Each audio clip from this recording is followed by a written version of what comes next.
किसी ने मुझे तकरीर भेजी, वो मरियम कहीं तकरीर कर रही थी कल, उसमें उसने इतनी दफा और इस जज्बे से और इस जुनून से मेरा नाम लिया कि मैं उसको ये कहना चाहता हूं, मरियम देखो, थोड़ा ध्यान करो, तुम्हारा खामद ही नाराज ना हो जाए जिस तरह तुम ये बार बार मेरा नाम लेती हो।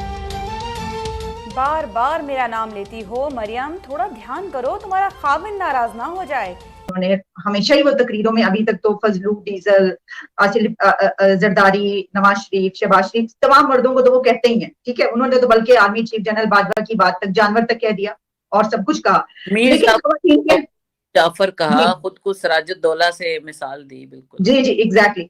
लेकिन खवातीन के हवाले से अभी मतलब मरियम नवाज को उन्होंने जो अल्फाज इस्तेमाल किए, और चले अल्फाज और होते कि आप उनको कुछ सियासत के हवाले से क्या किरदार पे बात करना और ये बात कहना कि मेरा नाम इसलिए ये इस तरह ले रही थी तो इनको अपने इनके हस्बैंड को कहीं कोई शक ना पड़ जाए, एहतियात से काम करनी है कि इमरान खान साहब ने, हमारे इक्तिसादी प्रॉब्लम भी हैं, हमारे सियासी मसले भी हैं, लेकिन आज एक बड़ा खतरनाक ट्रेंड पाकिस्तान में चला है और वो ये है कि इमरान खान साहब ने आज मुल्तान में एक बड़े जलसे में ये बात की है कि मरियम नवाज शरीफ जो कि ऑपोजिशन, जो कि वजीर की बेटी हैं और मौजूदा वजीर आजम की भतीजी हैं, उनके बारे में कहा है कि मरियम इतने जोश और जज्बे से मेरा नाम ना लिया करो, कहीं तुम्हारा शौहर ही मेरे से तुमसे नाराज ना हो जाए।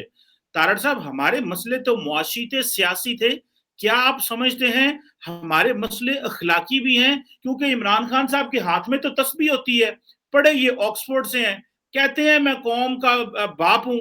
और तारड़ साहब, ये जुबान किस तरह की है, आप इसको कैसे देखते हैं और इसके क्या नुकसानात हो सकते हैं मुआशरा जो कि ऑलरेडी बड़ा डिवाइडेड है? देखिए, अखलाकियात में जो पीटीआई ने, इनकी तहरीक इंसाफ ने जो चीजें इंट्रोड्यूस कराई हैं, उसका तो खैर कोई पिछले 70 साल में उसका तो कंपैरिजन किया ही नहीं जा सकता। जो अल्फाज इनके जो इम्पोर्टेड बच्चे जो अदा करते हैं खवातीन के बारे में, आपकी खवातीन एंकर्स के बारे में, इन्होंने पहले भी जो चीज है, देखें खान साहब ने आज, मैं तो हैरान हूं कि खास लेकिन उसमें वजह जो सबसे बड़ी वजह है कि इनके पास लाइसेंस है।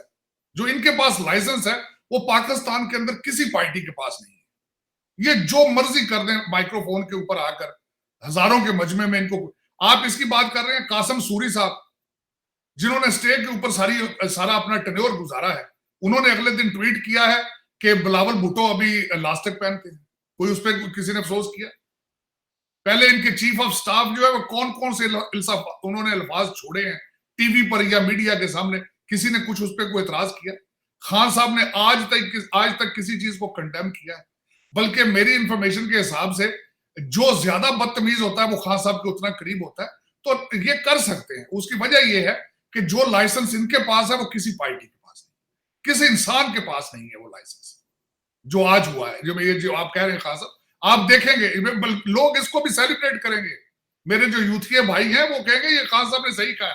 असल दर हकीकत वजह ये है, अब पीटीआई एक सियासी पार्टी नहीं रही, वो एक मजहबी पार्टी बन चुकी है।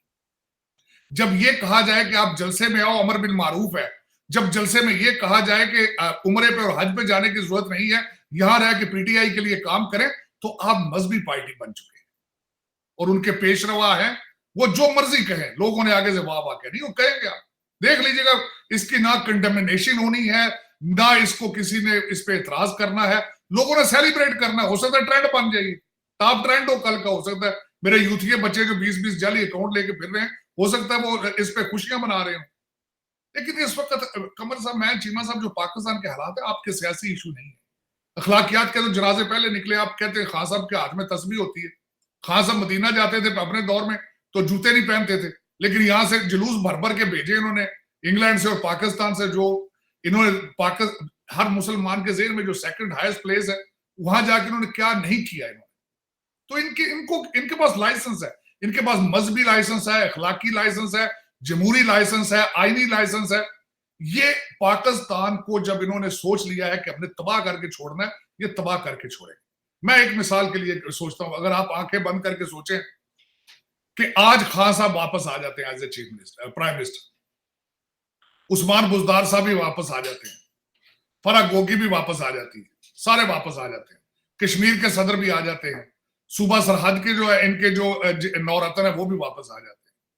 तो उसके बाद आप मुझे ये बताएं कि पाकिस्तान बच सकेगा? पाकिस्तान के इस वक्त सबसे बड़ा इशू आपका फाइनेंशियल क्राइसिस है। आईएमएफ कहते हैं जी आईएमएफ का जो प्रोग्राम है वो आएगा, मैं रेस्क्यू करेगा। 21 प्रोग्राम तो पहले हो चुके हैं आईएमएफ के।